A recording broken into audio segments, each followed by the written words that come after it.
তো লীলা দেখতে দেখতে অনেকটাই রাত হয়ে গেছিলো।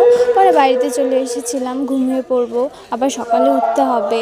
তো আজকে ভিডিওটা এই পর্যন্তই। হরে কৃষ্ণা, টাটা।